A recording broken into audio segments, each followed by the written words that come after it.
Entrance ফি নিয়ে কিছু বলছে অ্যাডজাস্টমেন্টে?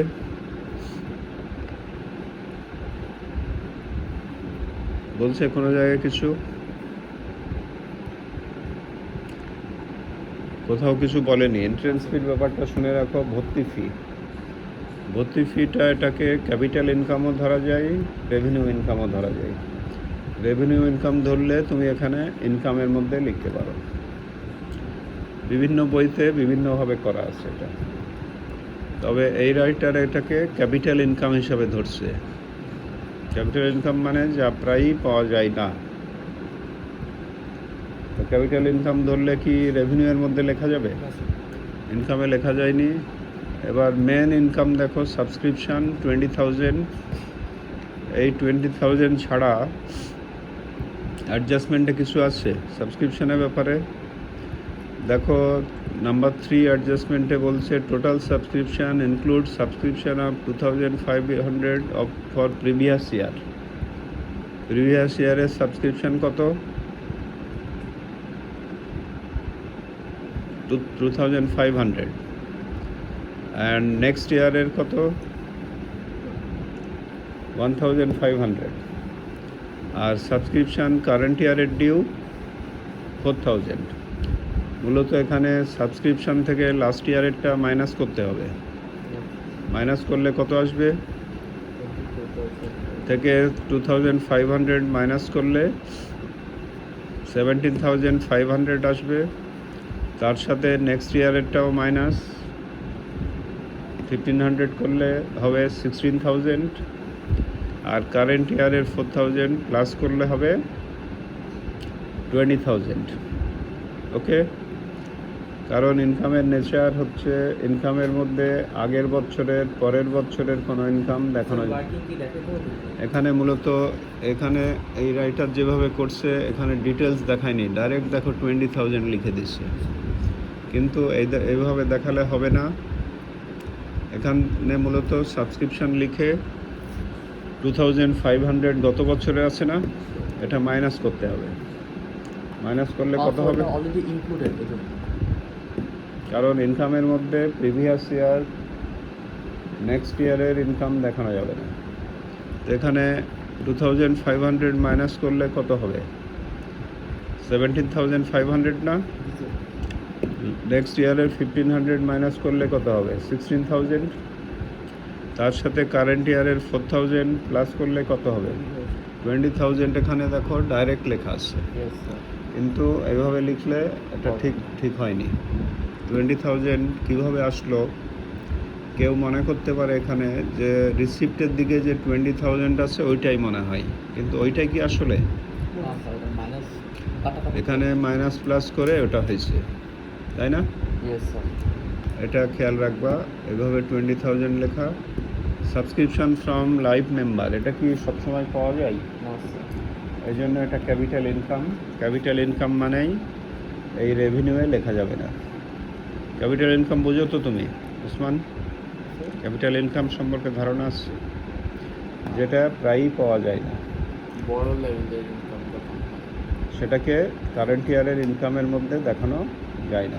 ক্যাপিটাল ইনকাম মানে কি টোটাল ইনকাম বোঝায় না, মানে টোটাল ইনকাম টোটাল অ্যাসেট বিক্রি করে যে টাকা পাচ্ছ এটা কি ইনকাম দেখানো যাবে? যে লাভটা হবে লাভটা ইনকাম, কিন্তু অ্যাসেটের যে ফুল ভ্যালু যত টাকা বিক্রি করলে এটা কি ইনকামে দেখানো যাবে? ওটা অ্যাসেটেরই ভ্যালুটা। ঠিক ওই রকম এখানে। তারপর এই যে সাবস্ক্রিপশন ফ্রম লাইফ মেম্বার, এটা নর্মাল রেভিনিউ না, এই জন্য এখানে আসবে না। লিগেসিজও নর্মাল রেভিনিউ না, এই জন্য আসবে না। সেলিং অফ ফুড ড্রিঙ্কস, এটা আমরা একটু আগে দেখলাম যে লস হয়েছে, তাহলে এটা কি ইনকামে দেখানো যাবে? তারপরে সেলিং স্ক্র্যাপ পেপার, বানানটা ভুল আছে এখানে। স্ক্র্যাপ মানে অকেজো জিনিসপত্র বিক্রি করে তাদের ইনকাম হয়েছে, এটা নর্মাল ইনকামের মধ্যে দেখানো আছে, তাই না? এই দুইটা গেল ইনকামে। এবার চলে আসো এক্সপেন্সেসের দিকে। স্যালারি 12,500, এর সাথে দেখো অ্যাডজাস্টমেন্ট 1-এ বলা আছে গত বছরের 1,500 আর কারেন্ট ইয়ারের ডিউ প্রিভিয়াস ইয়ারেরটা কী হবে? মাইনাস মাইনাস হবে। কারেন্ট ইয়ারের ডিউটা কী হবে? কারেন্ট প্লাস হবে। প্লাস হবে। প্রিমিসেস ট্যাক্স 800, এটা লক্ষ্য করো, এটার একটা অ্যাডজাস্টমেন্ট আছে। অ্যাডজাস্টমেন্টে বলছে premises tax of 700 for the year 2012 was paid during 2011, মানে বোঝাচ্ছে বাংলা হচ্ছে 2012 সালের ট্যাক্স 11 সালে দেওয়া হয়েছিল অ্যাডভান্স। তাহলে এই এক্সপেন্সটা মূলত কোন বছরের? এই বছর এই বছরের। এই জন্য দেখো এখানে প্লাস হয়েছে, add prepaid tax for previous year, মানে এই বছরের এক্সপেন্সটা গত বছরে অ্যাডভান্স দেওয়া ছিল। তাহলে স্যার ওটা মাইনাস করতে হবে না? এটা এই বছরেরটা আগের বছরে, আগের বছরটা এই বছর। রিয়েল এক্সপেন্ডিচার কোন বছরের এটা বোঝাও তুমি, কারেন্ট ইয়ারে। এই জন্য প্লাস হচ্ছে। সহজভাবে বোঝার চেষ্টা করো। তুমি 10 বছর আগে একটা এক্সপেন্স দিয়ে রাখলা 26 সালের, এটা কোন বছরের ইনকাম দেখাবা? এই বছরে এই বছরের দেখাবে না, এটা 10 বছর আগের ইনকাম দেখানো যাবে, স্যার এটাই মনে রাখবা। এরপর রেন্টের ব্যাপারে কোনো কিছুই অ্যাডজাস্টমেন্ট নাই, ডাইরেক্ট চলে আসলো। ফুড অ্যান্ড ড্রিঙ্কসের যে লস, এটা দেখো এক্সপেন্সেসের মধ্যে দেখা হবে। চ্যারিটি মানে কোনো সংস্থায় সাহায্য করছে, এটা expense. News paper magazine expense, entertainment expense. এইভাবে সব এক্সপেন্সগুলো দেখো 59 অফ 1-এ সব এক্সপেন্সগুলো লিখছে। আর ডেপ্রিসিয়েশন 5% ধরতে বলছে না?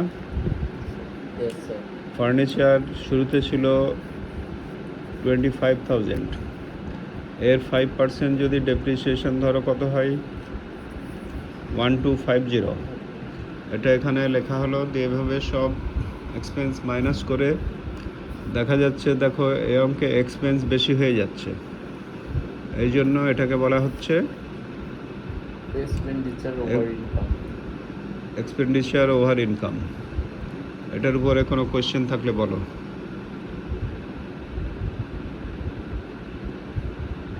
যেহেতু এখানে এক্সপেন্ডিচার ওভার ইনকাম বলতে কি বুঝেছি? এক্সপেন্ডিচার বেশি হয়ে গেছে এই কারণে। লসে আসছে। এটা লসের কথাটাই এখানে, যেহেতু এরা গুডস ক্রয় বিক্রয় করে না, তো লসের কথাটাই এখানে এক্সেস অফ এক্সপেন্ডিচার দিয়ে ব্যবহার করবা। স্যার ওরা সাবস্ক্রিপশনের বিষয়টা ওরা এখানে না করে অ্যাডজাস্টমেন্টে করে দিচ্ছে। হ্যাঁ, আচ্ছা যদি প্রফিট আসতো তাহলে কি এখানে প্রফিট শব্দটা ব্যবহারই হবে না, এখানে ইনকাম আর তোমার লস, ইনকাম আর এক্সপেন্ডিচার এখানে ব্যবহার হবে। যদি মানে ইনকাম আসতো তাহলে কি ইনকাম ওভার এক্সপেন্ডিচার এরকম? ইয়েস। তো বি নাম্বার থেকে কোনো কোশ্চেন আছে কারো?